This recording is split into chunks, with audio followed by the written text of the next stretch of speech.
జై శ్రీరామ్. భగవద్భక్తులందరికీ కూడా ఝాన్సీ ఆధ్యాత్మిక ముచ్చట్లకి స్వాగతం, సుస్వాగతం.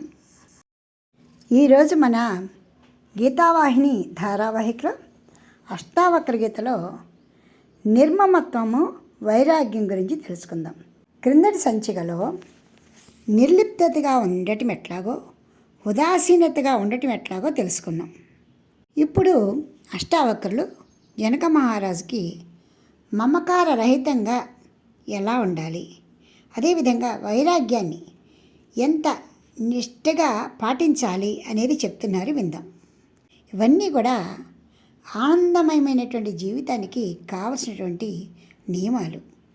ఇవి లేకే పెద్దవాళ్ళమందరూ కూడా ఇంకా ఏవో సంసార తాపత్రంలో పడి కొట్టుకుంటూ బాధపడుతూ నాది నాది నాది అని అనుకుంటూనే ఉంటున్నాము. అదంతా కూడా అబద్ధము. ఎవరి జీవన గతి వాళ్ళు చూసుకుంటున్నారని తెలిసినా కూడా ఆ మమకారాన్ని వదలలేక మనం చూసుకోవాల్సిన భగవంతుని యొక్క మార్గాన్ని చూడక వెళ్ళక జీవితాన్ని వ్యర్థంగా సాగిస్తున్నాం. అటువంటి జీవితం నుంచి బయటికి రావడం ఎట్లాగో అష్టావక్రులు చెబుతున్నారు, చక్కగా విందాం. జనక మహారాజా ఎప్పుడు కూడా ఒకటి ఉన్నది అంటే దానిని వదలకుండా ఇంకొక దానిని చేరలేము. అంటే ఇదిలో పోయింది అని అనుకున్నది పూర్తిగా పోయిందా లేదా అన్నది నిన్ను నీవు పరిశీలన చేసుకున్న తర్వాత మాత్రమే పూర్ణమైనటువంటి వైరాగ్య మార్గంలోకి వెళ్ళగలుగుతావు. అప్పుడే నీవు అనుకున్నటువంటి లక్ష్యము ఉత్తమ లక్ష్యం అవుతుంది. నీవు చేరుకోవాల్సింది ఉన్నతమైన ప్రగతి మార్గం అవుతుంది.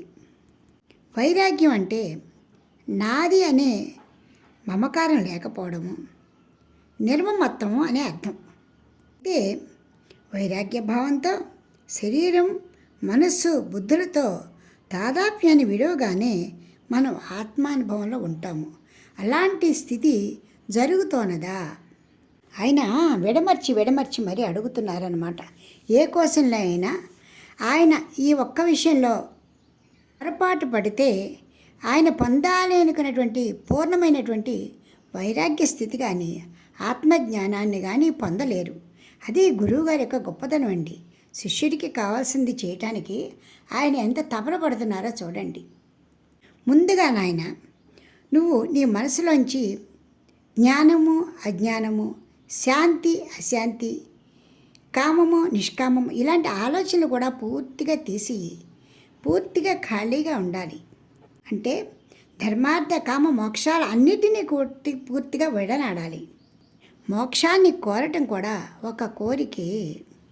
అయితే కేవలం వైరాగ్య భావం వల్ల మాత్రమే, మమత్వాన్ని వదులుకోవటం వల్ల మాత్రమే నీకు సాధ్యపడుతుంది అంటూనే విహాయ వైరిణం కామం అర్థం చానర్థ సంకులం ధర్మమప్యేతయోర్హేతుం సర్వత్రా నాదరం కురు, సర్వత్రా నాదరం కురు. బాహ్య ప్రపంచం మీద నీకు ఎలాంటి కోరికలు లేకపోయినప్పటికీ కూడా జ్ఞానాన్ని పొందాలి, భగవంతుని దర్శించాలి అనే కోరిక కూడా కోరికే. కాబట్టి ఆ కోరికని కూడా నీకు నీ ప్రగతికి ప్రతిబంధకంగా భావించు. అవసరం లేకపోయిన కోరికలు, అక్కర్లేకపోయిన ఐశ్వర్యము కూడా దరిచేరుతూ ఉంటాయి. ఇవన్నీ కూడా పరిమితిని మించి ఉంచరాదు. అన్నిటినీ కూడా ఉదాసీన భావంతో పరిత్యజించు. ఉదాసీన భావంతో చూడటం కాదు, పరిత్యజించు. ఎంత బాగా చెప్పారండి. అయ్యో భగవంతుని గురించి అన్వేషణే కదా, ఇందులో తప్పే ఉంది అనుకుంటున్నాము. ఆ కోరిక కూడా మనసులో చేరగానే ఎక్కడ లేని తపన, ఇంకా భగవంతుని దర్శనం చేసుకోలేదేంటి, ఇంకా ఏమైనా చెయ్యాలి అని తపన మొదలవుతుంది.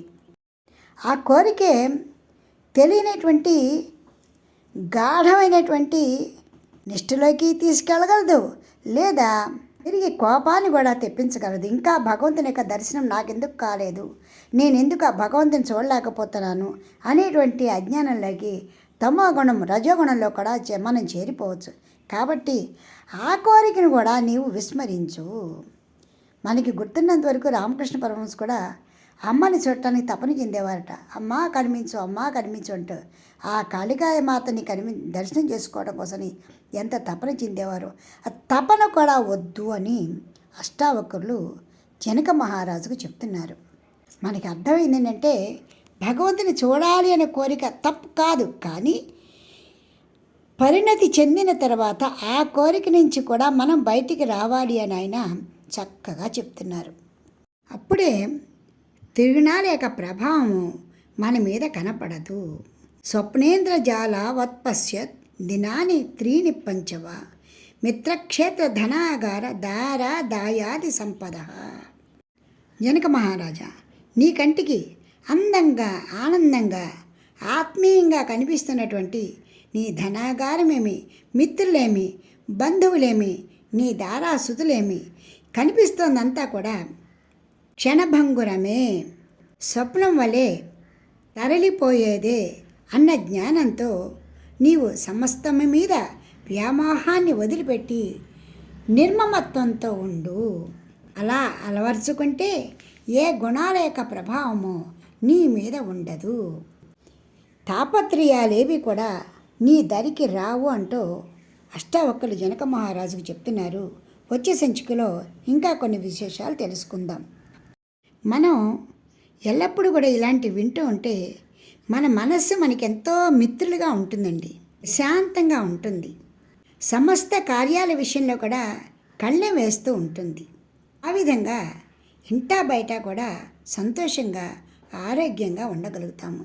అందుకే ఎల్లప్పుడూ కూడా మంచి మంచి విషయాలని పట్టి వినాలి, జీర్ణం చేసుకోవాలి. ఆ విధంగానే జనక మహారాజుగా అష్టావక్రులు చెబుతున్నారు. వచ్చే సంచికలో ఇంకా ఏం చెబుతున్నారో విందాం. ఇప్పటికి స్వస్తి. జై శ్రీరామ్. మీకు ఈ వీడియో నచ్చితే లైక్ చేయండి, షేర్ చేయండి, సబ్స్క్రైబ్ చేయండి.